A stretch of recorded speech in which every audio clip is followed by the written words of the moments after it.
there's an opening, a beautiful opening, and I'm peering into this.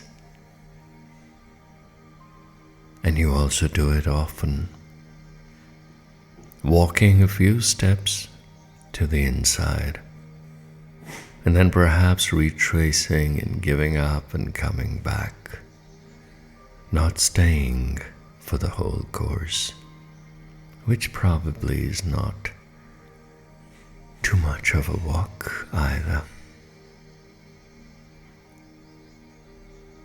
It's just a tendency that we have. Sometimes when we're exasperated and so fed up with all the noise on the outside, we do decide to take those couple of steps, those tentative, unsure steps toward the inside. And we peer down the beautiful, gorgeous darkness, pregnant with so much of light.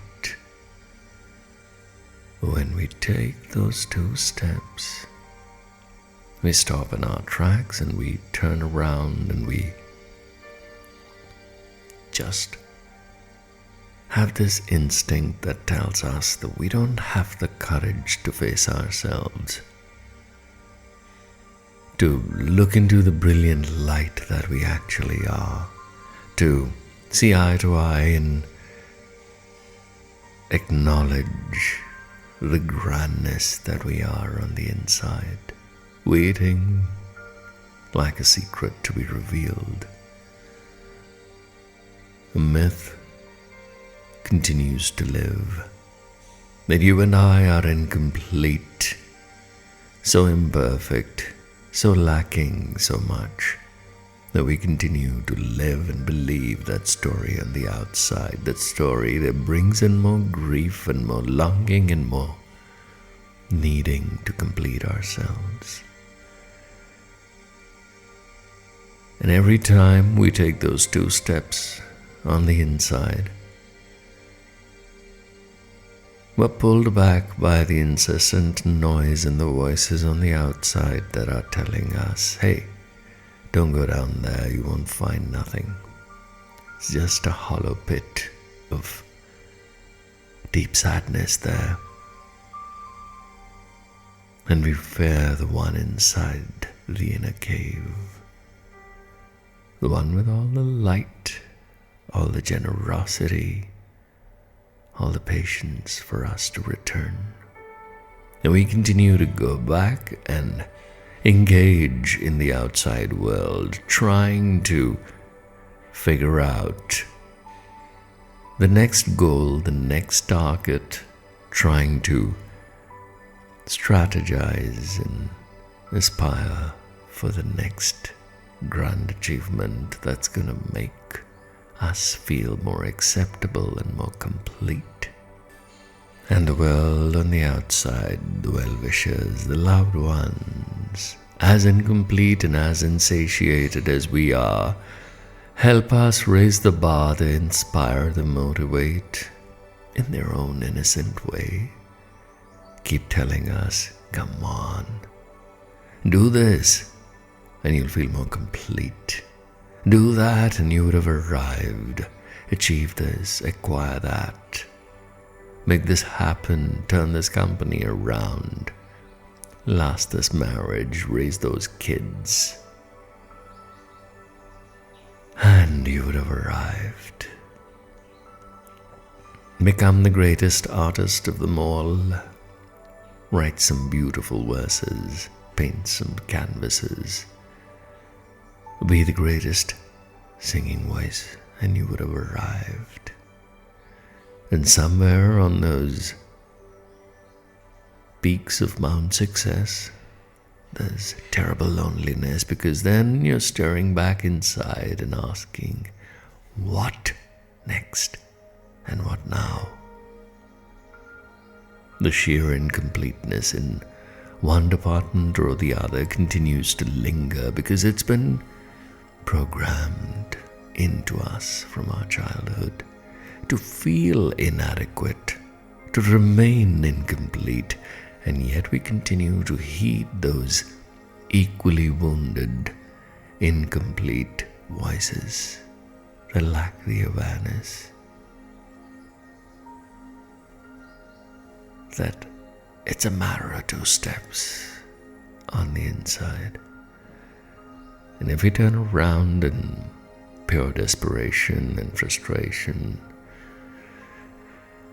giving up on this outside world to complete us, and turn around and see this absolute completeness on the inside. As we wipe clean the lenses of all the murkiness that is deposited, because people have been really spitting on these lenses that we view the world through. When we turn around, clear the fog, clear the lenses, and look through the crystal clarity that's available to us suddenly, when the noise is not there to pull us back. And we started tuning into an inner music. That's when we see and realize there's infinite beauty. There's absolute completeness and calm and peace and tranquility. There's no urgency to do. All you have to is be. And in the beingness comes the awareness. Suddenly, the secrets are revealed. I had one such beautiful vision yesterday.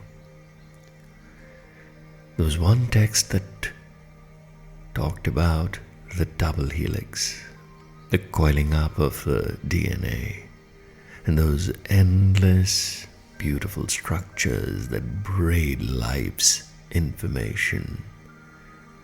And then the revelation that all of light is but electricity and magnetism braided in the same double helix, that same gorgeous form, like the roots of a tree intertwined, like a beautiful vine climbing up, wrapped around its own beingness. That gorgeous braiding of our thoughts with each other's, when we agree, when our hearts intertwine feelings.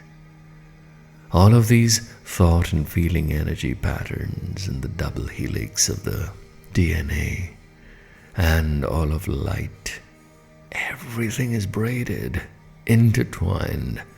The motions of the planets, the gravitational pull they feel toward each other and their suns and their moons.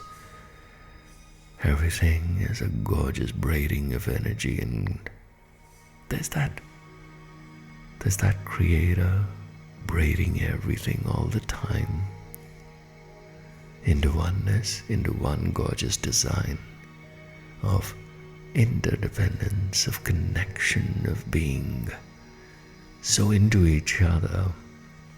No wonder love, that's the glue, this braiding that's bringing us all together all the time, is our primal instinct, love. Look at yourselves, look at me, look at everyone. We're looking for love in all our seeking attention, in all our social media posts, in all our clothes, our wardrobes, our work, our rushing to get to someplace and something. It's all a craving for love and attention. We're seeking the divine braiding. That's all. That's all there is to it. It's simply the Morse code of life. To love and to be loved. The double helix of the DNA started it all, and we're just carrying forth the good work. lights a beautiful braiding of probable particles dancing and blinking in and out of existence, and so are we, because we are blinking in to ask for love, and we go back into love.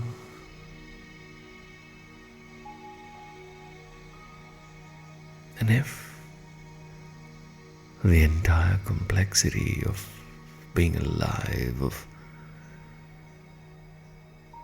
of this whole charade is love, ladies and gentlemen, let's practice. And the first person to love is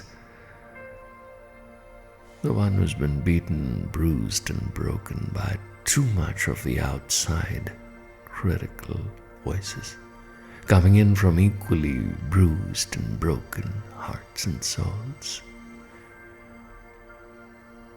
The healing and the rebraiding begins when we turn around and take 2 steps and embrace the gorgeous light, the welcoming self on the inside. This warm quarter inside where you and I can sit and reside, meditate upon every little problem, and know that it's going to disappear the moment I know. It's the braiding of love that I'm here to do, here to serve, and here to live. The pure braiding of love. Love.